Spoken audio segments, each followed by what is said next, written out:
Soya biryani தான் செய்ய போகிறோம். ரொம்ப டேஸ்ட்டாக இருக்கும். சிம்பிளான டிஷ்ஷு தான். வாங்க எப்படி செய்யலான்னு பார்க்கலாம். குக்கர் சூடாகட்டும். 3 ஸ்பூன் அளவுக்கு கடலெண்ணெய் சேர்த்திக்கலாம்.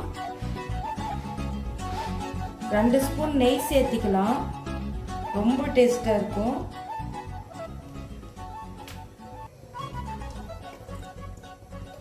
ரெண்டு பட்டை, கிராம்பு 4, பிரிஞ்சி இலை, கடல் பாசி எல்லாம் சேர்த்திக்கலாம். நல்ல வாசனையாக இருக்கும். ஒரு பச்சை மிளகா கீரி போட்டுக்கலாம். வாசனைக்கு சோம்பு 1/2 ஸ்பூன் சேர்த்திக்கலாம். சின்ன வெங்காயம் தட்டி சேர்த்துக்கலாம். ரொம்ப டேஸ்ட்டாக இருக்கும். சின்ன வெங்காயம் இல்லைன்னா நீங்கள் பெரிய வெங்காயம் சேர்த்திக்கலாம்.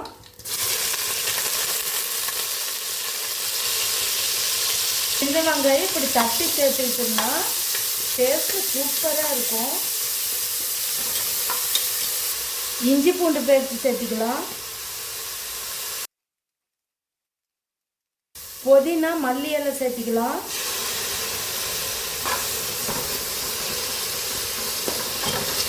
மீடியம் சைஸ் தக்காளி 2 தக்காளி பொடியை கட் பண்ணி சேர்த்திக்கலாம்.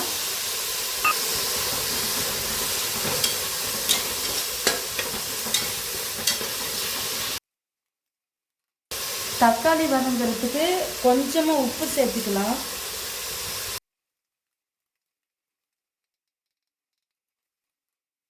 மஞ்சள் 1/4 ஸ்பூன் சேர்த்திக்கலாம். வரமிளகாத்தூள் 1 ஸ்பூன் சேர்த்திக்கலாம். கறி மசாலா இல்லைன்னா கரம் மசாலா 1 ஸ்பூன் சேர்த்திக்கலாம். வீட்டில் அரைச்ச மல்லித்தூள் 1 ஸ்பூன் சேர்த்திக்கலாம். நல்ல டேஸ்ட்டாக இருக்கும்.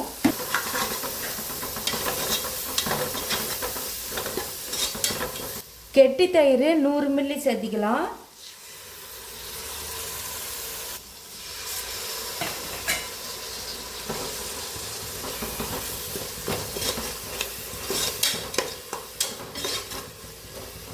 தயிர் சேர்த்து செய்கிறப்ப டேஸ்ட்டு சும்மா அல்டிமேட்டாக இருக்கும். சோயா சேர்த்திக்கலாம். சோயா சுடு தண்ணீரில் போட்டு 10 நிமிஷம் ஊற வச்சு எடுத்து நல்லா பிழிஞ்சு எடுத்து வச்சுருக்கு. சோயா சேர்த்திக்கலாம். தண்ணி இல்லாமல் பிழிஞ்சு எடுத்துக்கோங்க. மசாலா சோயாவில் இறங்கட்டும். 1 நிமிஷம் நல்லா கிளறி விடுங்க. அதுக்கப்புறம் ரைஸ் சேர்த்திக்கலாம். நான் 3 கப் அளவுக்கு அரிசி ஊற வச்சுருக்கேன். 3 கப் அரிசி எடுத்தோம்னா 6 கப்பு தண்ணி சேர்த்திக்கலாம். பொன்னி அரிசி தான். சாப்பாடு ரொம்ப டேஸ்ட்டாக இருக்கும். 3 கப் அரிசிக்கு 6 கப் அளவு தண்ணி சேர்த்திக்கலாம். மூடி வச்சிடலாம். ஒரு கொதி வரட்டும். A few minutes later.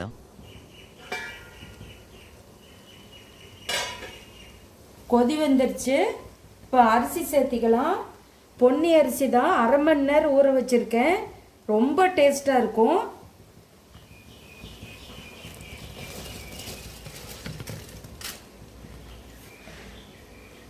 பழைய அரிசிங்கிறதுனால 1/2 மணி நேரம் ஊற வச்சுருக்கேன். நீங்கள் கொஞ்சம் புது அரிசி மாதிரி இருந்தால் 10 நிமிஷம் ஊற வச்சா போதும்.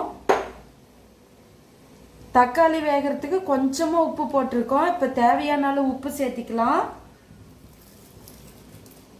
உப்பு போட்டு நல்லா கிளறி விட்டுடலாம். இந்த மாதிரி செஞ்சிங்கன்னா சோயா பிரியாணி ரொம்ப டேஸ்ட்டாக அல்டிமேட்டாக இருக்கும். இப்போ மேலே மல்லி இலை போட்டு மூடி வச்சிடலாம். மூடி போட்டு 2 விசில் விட்டு எடுத்துக்கலாம். A few minutes later.